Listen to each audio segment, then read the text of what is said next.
کہ ایک شخص تھا بنو اسرائیل کا اور اس کا نام تھا کفل. اتنا گناہ گار, اس نے کوئی گناہ نہیں چھوڑا تھا. حتیٰ کہ ایک شخص آیا, حتیٰ کہ ایک عورت آئی اور اس میں مالدار تھا, اللہ نے مال دیا ہوا تھا, کہا کہ مجھے ضرورت ہے. تو اس نے کہا کہ میں تمہیں ضرورت پوری کروں گا, تم میری ضرورت پوری کرو. تو اس نے کہا ٹھیک ہے. جب رات ہوئی اور وہ عورت اس کے پاس آئی and they were about to commit adultery, وہ شیور کرنا شروع ہو گئی اور کانپنا شروع ہو گئی. اور عورت کہتی ہے کہ میں نے آج تک اللہ کی نافرمانی نہیں کی, اور یہ فعل ہی میں نے آج تک نہیں کیا, لیکن واللہ مجھے مجبوری نے اس جگہ پہ لے آیا ہے. اور وہ جب اس کی شیور دیکھی نا, اس کا کانپنا اور تڑپنا دیکھا, تو اس نے کہا کہ اس عورت نے آج تک کوئی گناہ نہیں کیا اور اتنا رو رہی ہے, اتنا ڈر رہی ہے, اور میں جو سالوں سے گناہ کر رہا ہوں میرا کیا بنے گا. اس نے اس کو بال پکڑایا اور کہا یہ تیرا ہے, نکل جائے یہاں سے, اور مصلی بچھا لیا اور رونا شروع ہو گیا. اور اتنا رویا کہ یا رب آج سے میں کوئی گناہ نہیں کروں گا, میں توبہ کرتا ہوں. اینڈ سبحان اللہ, اللہ نے اسی رات اس کی موت لکھی ہوئی تھی. He passed away the same night. And you know what's the miracle happened?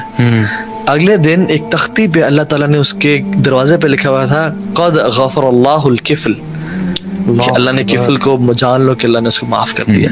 یعنی ایک گناہ گار جو ساری زندگی گناہ کرتا رہا ہے, لیکن توبہ کی اس نے, اللہ نے اس کو معاف کر دیا. ایک اور حدیث میں آتا ہے کہ ایک شخص اتنا گناہ گار تھا کہ پورے معاشرے کو معلوم تھا یہ گناہ گار ہے, اور یہ گناہوں سے ریپینٹ نہیں کر رہا. سب نے مل کے ڈیسائیڈ کیا کہ اس کو جلا وطن کر دو اور نکال دو یہاں سے. حتیٰ کہ اس کو نکال دیا, پروویژن چھین لی, سب کچھ کر دیا, نکل گیا. تمہاری وجہ سے یہ جو ہے نا ہمارا ماحول خراب ہو رہا ہے. وہ نکل گیا, جنگلوں میں چلا گیا, کچھ تھا نہیں اس کے پاس. الٹیمیٹلی بھوک, پیاس, ویکنیس نے اسٹرائک کیا اسے, اور وہ گر گیا. اور وہ کہتا ہے کہ یا رب لوگوں نے مجھے دربدر کر دیا, میرے پاس کوئی آپشن نہیں ہے, کوئی سہارا نہیں ہے, اب تو ہی ہے, اب میں کیا کروں. اور پھر کہتا ہے کہ یا رب اگر تو مجھے پتا ہوتا نا کہ توبہ کرنے سے یا معافی مانگنے سے آپ کی گریٹنس میں کمی آ جانی ہے, تو میں آپ سے کبھی معافی نہ مانگتا. لیکن مجھے معلوم ہے کہ تیری گریٹنس میں کبھی کمی نہیں آئے گی, چاہے تو مجھے توبہ, چاہے تو مجھے معاف کر دے یا نہ کرے. تو العزیز, تیری بادشاہت میں کمی نہیں ہوگی, تو مجھے تو معاف کر دے. سو وہ مرا تو اللہ کے اس میں ایک پروفٹ موجود تھے اس قوم میں. اللہ تعالیٰ نے کہا کہ جاؤ, میرا ایک ولی ہے, اس کا جنازہ پڑھو, اس کا کفن اور دفن کا بندوبست کرو. سو the prophet went and he saw and he said یا اللہ یہ تو وہ شخص ہے, اور اللہ تعالیٰ نے بتایا کہ میں نے ایسے گناہوں کو معاف کر دیا. یعنی اللہ سبحانہ وتعالیٰ یو نو کہ ایک انسان پوری زندگی گناہ کرتا رہتا ہے, لیکن کبھی کبھی نا ریپینٹنس کے بھی نا لیولز ہوتے ہیں کچھ, ہے نا. کبھی کبھی کچھ لوگوں کی ریپینٹنس اتنی اسٹرانگ ہوتی ہے کہ وہ پچھلا سارا ان کا زیرو ہو جاتا ہے, اور وہ اللہ تعالیٰ کا ولی ایک دم بن گیا. دیکھو, اور وہ حدیث میں بھول گیا بتانا, وہ آتا ہے کہ پروفٹ کو نے بتایا کہ اے نبی, اس نے تو اپنے لیے دعا کی, اگر یہ اسی سنسیریٹی میں اور اس طرح سے پوری مین کائنڈ کے لیے بھی دعا کرتا ہے, میں سب کو معاف کر دیتا. یعنی ہم لوگ وائی ڈو وی بلٹل دس توبہ. فرعون, حالانکہ فرعون ہے, اور جب مرنے لگا تو جبریل اس کے منہ میں مٹی بھر رہے ہیں کہ توبہ نہ کر لے. کیوں؟ کیونکہ معافی نہ مانگ لے اور اللہ کی رحمت اس تک پہنچ نہ جائے. وہ کیا کہتا تھا, انا ربکم الاعلی. And what about a person who says سبحان ربی الاعلی in his سجدہ؟ یعنی اس کا مطلب ہے کہ ایک شخص جس نے ساری زندگی جو گناہ کرتا رہتا ہے آج کل کی لائف میں بھی, وہ اور اللہ کا ولی بننے میں, اللہ کے بہت قریب سلیو بننے میں ایک توبہ کی دیر ہے صرف. آپ کو پتہ ہے وہ دوائے شافی جو کتاب ہے نا امام ابن القیم کی, وہ میں سمجھتا ہوں اگر کوئی بندہ ریپینٹنس چاہتا ہے نا, تو وہ کتاب جو ہے نا وہ بلا کتاب ہے. مطلب کوئی بندہ, وہ ایکچولی کسی نے ابن القیم رحمہ اللہ کو نا لیٹر لکھا تھا اپنی پرابلمس بتانے کے لیے, اس کے جواب میں انہوں نے یہ پوری کتاب لکھ ڈالی. اور یہ کتاب جو ہے سبحان اللہ میں نے 2 دفعہ پڑھی, just to be able to understand the wisdom of the book. اور اس میں سبحان اللہ انہوں نے ذکر کیا کہ کچھ لوگ ایسے ہوتے ہیں, جو کچھ گناہ گار ایسے ہوتے ہیں جو اللہ کے ولی ہوتے ہیں, جو اللہ کے ولی بن جاتے ہیں, اور کچھ گناہ گار ایسے ہوتے ہیں جو کہ ان کا گناہ ان کو جنت میں لے جاتا ہے. اور پھر وہ ایکسپلین کرتے ہیں کہ کوئی ایسے لوگ ہوتے ہیں جو گناہ کر کے جنت الفردوس میں چلے جاتے ہیں. یعنی آپ سوچ سکتے ہیں کہ بندے نے گناہ کیا اور جنت الفردوس میں چلا گیا. وہ کہتے ہیں کیوں ہوتا ہے ایسا؟ کیونکہ وہ گناہ کرتا ہے اور اس کے بعد اتنی ندامت ہوتی ہے, اس کو اتنی ندامت ہوتی ہے کہ کہتا ہے یار میں اپنی پوری زندگی بدل رہا ہوں. وہ بھی لائف کو چینج کرتا ہے, اور اس طریقے سے چینج کرتا ہے کہ وہ اللہ تعالیٰ کی فرما برداری میں آتا ہے, اور اس میں اتنی پیک پہ جاتا ہے کہ وہ اللہ کا ولی ہو جاتا ہے. اور یہ میں اکثر اپنی ورک شاپس میں بھی ایگزامپل دیتا ہوں کہ جس طرح ڈفرنٹ قسم کے بال ہوتے ہیں نا, ایک کبھی آپ کا فٹ بال ہوتا ہے یا ٹینس بال ہوتا ہے یا باسکٹ بال ہوتا ہے, ہر کسی کی ایک باؤنسنگ کی کیپیسٹی ہوتی ہے. آپ اس کو ایک ہائٹ سے ڈراپ کرتے ہوئے ایک ہائٹ تک واپس آتا ہے. تو عام طور پہ ہوتا ہے کہ جب ہم لوگ کسی کا دل دکھاتے ہیں, کسی کو رانگ کرتے ہیں, تو لوگ معاف اتنے آرام سے نہیں کرتے. مطلب ہمارا جو ان کے ساتھ فار ایگزامپل ہسبینڈ وائف ہے نا, ہسبینڈ نے اگر وائف پہ چیٹ کیا, ٹھیک ہے, تو جب شادی ہوئی تھی تو دونوں ایک لیول پہ تھے, دونوں برابر تھے. اب ہسبینڈ نے وائف پہ چیٹ کیا تو ہسبینڈ نیچے گر گیا, ساری بات ہے.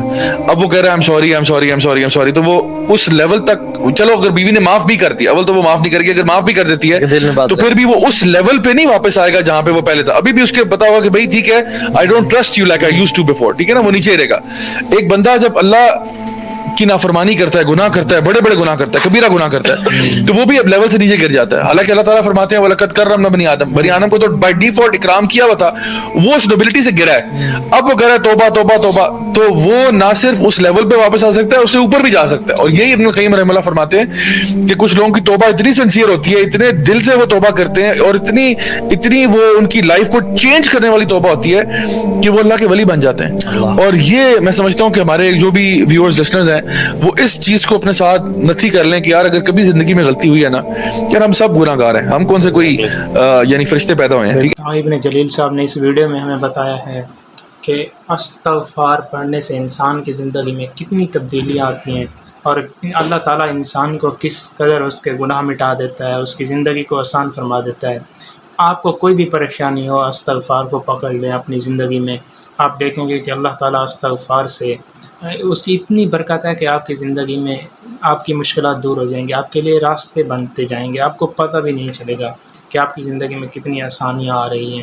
تو ابن جلیل صاحب نے بھی ہمیں یہی بتایا ہے کہ استغفار کو آپ اپنی زندگی میں پکڑ لیں تو آپ دیکھیں گے کہ آپ کی زندگی میں اتنی تبدیلیاں آ جائیں گی کہ آپ کو پتہ بھی نہیں چلے گا. تو استغفار کو ہمیشہ پکڑ لیں, ہر اٹھتے بیٹھتے چلتے پھرتے استغفار کی تسبیح کیا کریں. یہ ایک ایسی تسبیح ہے کہ جس سے اللہ تعالیٰ ہر مشکل دور فرما دیتا ہے. آپ کو کوئی بھی پریشانی ہو, کوئی بھی مسئلہ ہو, استغفار کرتے رہیں, کیونکہ یہ ہمارے گناہ ہوتے ہیں, جو ہمارے مشکلات ہوتے ہیں, ہمارے گناہ ہوتے ہیں, ہمارے کوئی کام رک جاتے ہیں, ہمارے وہ کام نہیں ہو رہتے, وہ ہمارے گناہ ہوتے ہیں. تو استغفار جو ہے یہ گناہوں کو جھاڑ دیتا ہے, اس سے گناہ جھڑتے ہیں. اس سے جب گناہ جھڑتے ہیں تو اللہ تعالیٰ راضی ہو جاتا ہے انسان سے, پھر اس کی ہر پریشانی مشکلات جو ہے وہ دور فرما دیتا ہے. تو ہمیں چاہیے کہ استغفار کو اپنی زندگی میں لازمی پکڑ لیں اور اس کی تسبیح کریں. تو اللہ تعالیٰ ہم سب کو استغفار پڑھنے کی توفیق عطا فرمائے, اور اپنا دین پر چلنے کی توفیق عطا فرمائے. اور یہ یوتھ کلب کے جتنے بھی موٹیویشنل اسپیکر ہیں, محمد علی صاحب ہو گئے, ابن جلیل صاحب ہو گئے, راجہ ضیاء الحق صاحب ہو گئے, اتنا ہی بہت اچھا کام کر رہے ہیں. اللہ تعالیٰ ان کی زندگی میں برکت ڈالے اور ہمیں دین کے قریب لا رہے ہیں, اور ان کی ویڈیو سے ہمیں بہت کچھ سیکھنے کو ملتا ہے. تو یہ ویڈیو جو ہے یوتھ کلب ٹیم کی جانب سے اتھینٹک ان کے کلپس جو ہیں وہ بنائے جاتے ہیں. تو اللہ تعالیٰ ہم سب کو عمل کی توفیق عطا فرمائے, اور ان کی بدولت ہمیں دین کی سمجھ بوجھ عطا فرمائے. صحیح معنوں میں دین سیکھنے سے ملتا ہے. تو یہ جتنے بھی اسپیکر ہیں یہ ماشاءاللہ بہت اچھا کام کر رہے ہیں, اور ان سے ہمیں بہت ساری چیزیں سیکھنے کو ملتی ہیں. تو اللہ تعالیٰ سے دعا ہے کہ اللہ تعالیٰ ان کے بھی علم میں اضافہ فرمائے اور ہمارے علم میں بھی اضافہ فرمائے, اور ہمیں جتنا بھی سنا ہے ہم نے اللہ تعالیٰ اس پر عمل کرنے کی توفیق عطا فرمائے.